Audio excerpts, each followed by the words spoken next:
Bonjour à tous et bienvenue dans votre nouveau rendez-vous 5e quart-temps, votre rendez-vous qui part du championnat français de basket Pro A.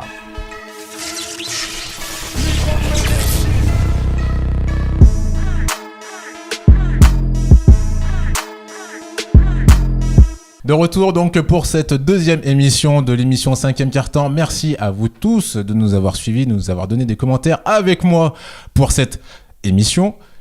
Émilie. Bonsoir Nas. Bonsoir à toi Émilie. Et Amélie. Bonjour Nas. Comment ça va les filles ? Ça va bien. Alors, juste avant de vous cuisiner, pour rappel, donc 5e quart-temps, pourquoi ? C'est au basket, on a 4 quart-temps, et là c'est le 5e qui dure 10 minutes comme les autres quart-temps au basket. Je sais pas si j'ai été clair. Très clair. Très clair, ok, très bien. Donc là, on est reparti. On va vous parler, pas de tout le championnat pro, parce qu'il y a beaucoup de choses qui sont passées, mais on va revenir sur l'essentiel et on va essayer de le décrypter avec les deux demoiselles, les ladies. Beaucoup moins tendu que la première fois, ça va. Vous avez eu des encouragements, vous avez été félicités. Oui, beaucoup de messages positifs. Ils ont été vachement gentils avec vous, puisque moi, je vous ai trouvé moyenne. Non, je plaisante, vous avez été exceptionnels, comme à chaque fois. Bon. Allez, on va commencer par le sommaire tout de suite, histoire de vous situer un peu la chose. Donc, c'est la première journée de Pro A. Il y a eu de nombreux matchs. Nous, on va parler du match Asvel-Monaco. C'est Émilie qui prendra le lead là-dessus, qui a bien suivi. On vous parlera de Le Portel-Nanterre. J'ai failli me tromper. On parlera aussi de Hyères-Toulon-Gravelines.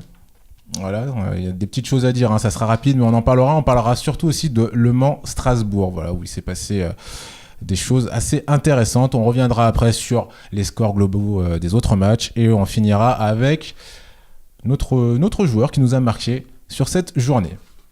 Ça vous va les filles ? Très bien. Vous êtes toujours avec moi ? Oui, c'est parti. Là. Bon allez, c'est parti. On va parler tout de suite de l'Asvel Monaco. Tiens, je te laisse les resituer les deux équipes. Alors avant tout, moi je tiens à te donner une petite anecdote. J'étais présente à l'Astrobal samedi. Il y avait deux familles importantes. Il y avait la famille Parker avec le papa, Tony Parker, le président de l'Asvel, et Tiji, l'assistant coach. Et la deuxième famille, c'était la famille Si avec en vert Banja et en rouge Amara, qui jouaient leur 6e duel et la première fois sous les yeux de leur maman. Oui, voilà, c'est ça. C'était la lutte fratricide, j'ai toujours du mal à le dire, entre les deux frères, donc. Et pour la petite anecdote, Amara a toujours parlé de Banja comme étant le meilleur de la famille, à savoir qu'ils sont 4 basketteurs chez les Six, donc c'est une grosse famille de basketteurs. C'est clair, ça fait mal. Mais malgré tout, Amara a gagné son 4e duel sur les 6, donc bon, Banja est un peu à la traîne, mais bon. Donc pour en revenir à nos moutons, donc l'Asvel, ils sont attendus parce que c'est les champions en titre de la saison précédente. Ouais. Mais ils ont fait une préparation assez difficile entre les blessures et les défaites. Et Monaco, ils ont 0 défaite pour l'instant. Pour l'instant, donc sur les matchs de préparation, ils ont tout gagné. Ils ont tout gagné. Les gars vénères. Voilà, ils ont fait sont une arrivés, grosse préparation. on se prépare, on vous éclate. Ok, très bien. Et ce qu'il faut souligner pour Monaco, c'est la profondeur de leur banc qui est assez exceptionnelle. Toi, ça te parle tout ça, Amélie ? Donc déjà, le fait que Monaco ait cartonné toutes les autres équipes en phase de préparation, déjà ça te surprend toi ou pas trop ? Non, pas du tout. Ça m'étonne pas parce qu'ils ont gardé quand même une bonne partie de leur effectif de l'année dernière avec laquelle ils avaient fait une bonne saison. Ouais. Donc non, clairement pas du tout. Ils sont sur leur lancée. Oh, d'accord, sur leur lancée. Alors dis-nous un peu plus sur ce match, sur cette fameuse rencontre. Oui, le gros match test pour l'Asvel. Donc l'Asvel a fait une bonne entame, mais rapidement Monaco a pris l'ascendant et s'est assuré une bonne assise avec 16 points d'avance à la mi-temps. Donc ce qui est assez énorme. Mais bon, au basket, ça va vite, on peut dire 16 points, t'es d'accord avec moi, Amélie, 16 points, ça se remonte. Oui, ça se remonte. À la mi-temps, ça se remonte. Ça se remonte facilement, mais voilà, là, le problème, c'est que l'Asvel, du coup, ils ont perdu beaucoup trop de ballons. Ils en ont perdu 21. Et derrière, Monaco en a profité pour marquer. Donc, ça a été compliqué derrière pour l'Asvel. Ils ont pas pu revenir. Vas-y, donc, excuse-nous. Au final, Monaco a gagné sur les parquets du champion en titre 74-90. Donc, ils se sont assurés un bon démarrage de saison. C'est clair. Voilà. Moi, je l'avoue, on en avait parlé un petit peu de ces deux équipes à l'émission précédente. Monaco avait l'air bien parti, mais j'espérais quand même que le champion, sur son parquet, ferait une meilleure prestation. Toi, t'as été surprise. Non, toi, en plus, t'avais annoncé. Non, j'avais pronostiqué Monaco. T'avais annoncé la victoire de Monaco, je me souviens, sur la première. Ils ont fait une très belle préparation et je pense qu'ils déroulent. Et là, ils ont installé leur statut de favori pour la saison. Est-ce que l'Asvel était prêt, selon vous, ou pas du tout ? Et c'est vraiment Monaco qui était au-dessus. Alors non, on peut pas dire que l'Asvel était prêt ou pas prêt. Juste pour moi, là, pour l'instant, ils sont diminués par les blessures. Ils sont assez handicapés par ça.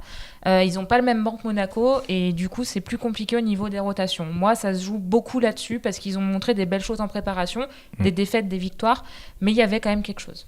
Pour toi, Monaco, Émilie, c'est l'équipe phare de ce début de championnat ou pas? Moi, je pense qu'ils ont fait une très bonne entame et qu'ils ont donné le tempo. Donc, pour moi, oui, là, clairement, c'est l'équipe à suivre pour le championnat et je pense qu'ils play-off assuré. Ouais, moi, j'avoue, perso, ils m'ont donné une très très bonne impression. Hein. Franchement, je pense que ça va être du très très lourd. Autre rencontre aussi sur cette première journée, puisqu'on avait aussi le Portel Nanterre. Alors...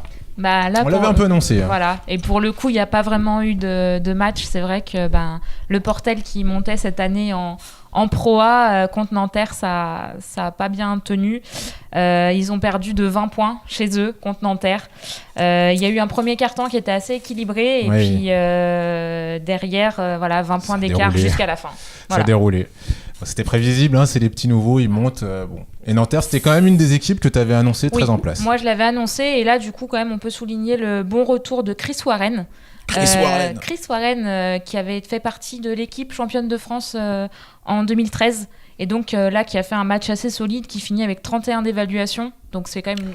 Voilà, 31, on peut le dire. 31, on peut le dire, c'est quand même pas mal. 25 points marqués, 9 passes décisives pour un meneur, c'est un bon match. On le rappelle quand même, c'est contre le Portel, hein, donc c'est pas non plus des grands cadors. Allez, autre rencontre pour cette journée, il y avait le match hier Toulon contre Gravelines.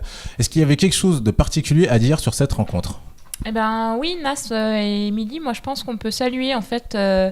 la prestation de Hier Toulon qui du coup a battu Gravelines chez eux et en fait ce qu'il faut souligner c'est que du coup là c'est le retour de Hier Toulon en Pro A et ils avaient quitté la Pro A en 2012 et là du coup ils signent leur retour par une victoire contre Gravelines qui était une bonne équipe la saison dernière, à voir ce qu'ils vont... Cette année, je pense que ça va être un peu plus compliqué. Voilà. Et Gravelines a un début de saison assez difficile puisque c'est leur deuxième défaite contre des promus. Ils ont perdu contre le Portel en Coupe de France et maintenant contre Hier Toulon. En gros, t'es en train de nous dire, Gravelines, c'est un peu les... Aïe aïe aïe. Voilà, c'est les aïe aïe aïe. Voilà, ça c'est joliment dit, les aïe aïe aïe. Mais il faut dire aussi que Hier Toulon, c'est le budget le plus bas de la Pro A cette saison. Donc voilà. Félicitations, bravo. Félicitations, bravo, ok. Très bien, autre match aussi. On en avait parlé la dernière fois, on avait dit que c'était un des matchs à suivre, c'est Le Mans-Strasbourg. Est-ce que tu as quelques infos à nous donner sur ce match-là, Amélie ? Ça a été un match très serré. Alors, très serré, ça n'a pas été tout au long du match. À la mi-temps, Le Mans gagnait de 20 points. C'est clair. Donc, ils ont fait leur... En fait, chaque équipe a eu sa mi-temps. Et au final, du coup, c'est Le Mans qui l'emporte seulement de 2 petits points. Donc tout s'est joué sur la fin. Strasbourg a réussi à remonter, à refaire son écart, mais ça a pas suffi. Et du coup, la balance a penché pour Le Mans en fin de partie. Petite anecdote sympathique d'ailleurs, à la fin du match, on a eu Paul Lacombe qui est venu expliquer que Strasbourg était arrivé un peu trop sur d'eux. Ils se sont fait bouger directement par Le Mans. Et Le Mans a su en profiter. Et pour revenir après, on sait que c'est compliqué. Et Le Mans n'a pas paniqué, ils ont été chercher l'égalisation sur la ligne des lancers francs. Oui, et du coup, c'est vrai que Le Mans a shooté le double de lancers francs que Strasbourg. Amélie, pour la première émission, tu nous avais parlé d'un joueur qui est Yakaté. Qu'est-ce que ça donnait ? Yéguété ? Oui, Wilfried Yéguété. D'accord, Écoute, moi je trouve qu'il a fait un plutôt bon match. Il a bien réussi du coup son match sous ses nouvelles couleurs. Il finit avec 19 d'évaluation. C'est pas mal, respectable. C'est pas mal. Et il a pris 12 rebonds. Donc ce qu'on disait la semaine dernière, que c'était un pivot du coup, qui pivotait. Il pivote bien. Ça, il s'en est bien avec sorti. ses 12 rebonds, ouais. Très bien. Pour les autres résultats donc, de cette première journée de Pro A, on a donc Paris-Levallois qui a gagné face à Nancy. Antibes qui s'est imposé à Chalon-sur-Reims. Pau-Orthez qui a battu Cholet. Limoges s'est imposé face à Dijon chez eux. Et Chalon-sur-Saône qui a triomphé face à Orléans. Franchement, c'est un peu ce qu'on avait annoncé. Entre nous, on avait un peu dit, nos chouchous, les équipes qu'on pensait qu'ils allaient cartonner, et ça a été le cas. Maintenant, on va parler des joueurs qui vous ont marqué sur cette première journée Pro A. Alors, Émilie, est-ce qu'il y a un joueur que tu as retenu ? Oui, alors moi, c'est de Walter Roche que j'aimerais vous parler. Alors, Walter Roche, c'est un grand meneur qui a un haut niveau européen, mais qu'on n'a pas trop vu pendant la préparation, puisqu'il a fait des passes. Il a fait jouer son équipe, l'Asvel. Il joue, voilà, il faut préciser, il joue il joue à l'Asvel. Et samedi, contre Monaco, on a enfin vu de quoi était capable Walter Hodge. Donc je pense que c'est un joueur qui va être intéressant à suivre. Mais d'ailleurs, Tony Parker l'avait annoncé à la fin du match des champions contre Le Mans. Il a dit qu'on l'avait pas forcément vu pendant le match, mais qu'en tout cas c'était un grand meneur et ils attendent énormément. Voilà, il devrait faire une bonne saison. Très bien. Et toi, Amélie, alors, un joueur qui t'a marqué ? Oui, alors moi j'ai choisi DJ Cooper, est le meneur de Pau qui jouait à Monaco l'année dernière. Il a fait un gros match, il a été assez décisif dans la victoire de Pau contre Cholet, donc ils ont gagné seulement de 2 points. Il finit avec 29 d'évaluation en 37 minutes.